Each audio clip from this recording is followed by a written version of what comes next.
სითბური ტალღა ოკეანეში მარჯნის გაუფერულებას იწვევს. მარჯანი არის ცხოველი, რომლის შიგნითაც წყალმცენარის სიმბიოტური უჯრედები ბინადრობს, რაც მზის სინათლის დაჭერაში ეხმარება. ფოტოსინთეზში, ზრდაში, რითაც ბრაგები წარმოიქმნება, უდიდესი სტრუქტურა, რომელიც მრავალ საზღვაო ბინადარს ეხმარება.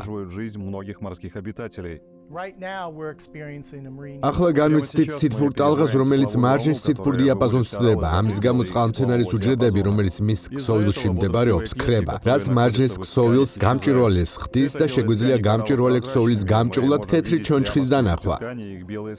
მარჯანს გაუფერულების გადატანა შეუძლია და წყალმცენარის უჯრედები კვლავ შთანთქოს. თუ გაუფერულება ზედმეტად დიდი ხანი არ გაგრძელდება, მაგრამ რაც უფრო დიდი ხანი რჩება წყალმცენარული უჯრედების გარეშე, მით უფრო მაღალია მარჯნის დაღუპვის ალბათობა და აღდგენას ვეღარ შეძლებს. თუმცა პრობლემა იმაშია, რომ როგორც კი მარჯანი დაღუპვას იწყებს, აღდგენის შესაძლებლობა არ აქვს. და ახლა შემაშინებელ მდგომარეობაში ვიმყოფებით. ვინაიდან უბრალოდ არ ვიცით, თუ რამდენი მარჯანი შეძლებს სითბური ტალღის გადატანას, რათა შემდგომ აღდგეს.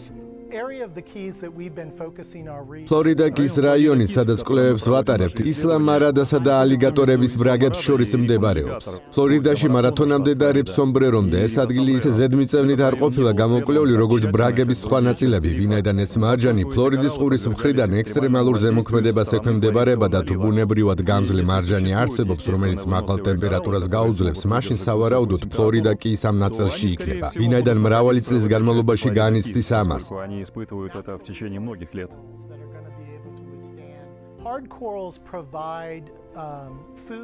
საზღვაო სიცოცხლის 25%-მდე საკვებით უზრუნველყოფს მარჯანი. ამას გარდა იცავს კიდეც. ძალიან რთულია ვარაუდი იმისა, თუ რა გავლენას იქონიებს ამ 25%-ზე მარჯნის დაღუპვა.